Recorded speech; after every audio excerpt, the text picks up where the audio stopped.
di zaman akhir. Padahal cakangjeng Nabi unzur ila asfala minkum, urusan dunia mak deuleu nu sahandapeun sia, ulah nu saluhureun sia. Ya Allah ya Rabbi, lamun cak bahasa abah celongok teh mah mun sia boga motor neuleuna kanu boga sapeda, mun sia make sapeda neuleuna kanu lempang suku, mun sia lempang suku neuleuna kanu henteu lempang-lempang acan tuh deuleu nu setruk sia. Lamun sia teu lempang-lempang acan deuleuna tuh kanu ngaguler sama sekali. Lamun sia nyatu jeung bandeng deuleuna kan nyatu nu jeung teri urusan dunia mah beh syukuran sia ka Allah. Lamun sia nyatu jeung teri deuleu ka anu henteu nyatu make teri make uyah doang. Lamun sia nyatu jeung make uyah doang deuleuna ka anu henteu make uyah-uyah acan.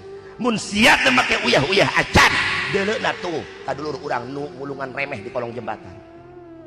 Abis sia syukuran ngan urusan akhirat deuleuna kaluhur. Beuh batur mah geus bisa tafsir aing mah karak amil. Beuh batur mah geus boga pangkat wali aing mah di dieu keneh. Beuh batur mah geus tahajud aing mah encan bisa. Deuleuna kaluhur. Tapi di zaman akhir bakalna sawah teh akan dunia eta teh. Catueun teh ciri dunia ngaranna.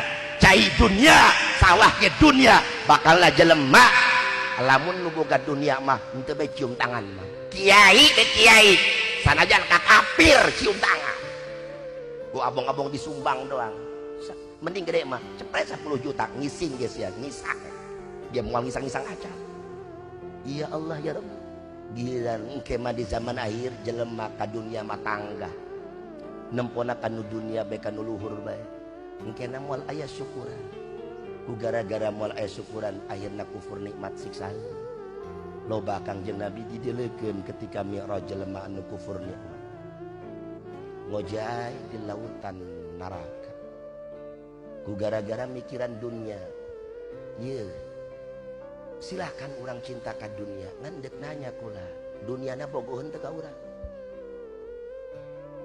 Oh masalah anta yuhibbud dunya ad-dunya yuhibbuka walala. Sia bogoh ka dunia ngan aing deuk nanya duniana bogoh henteu ka sia.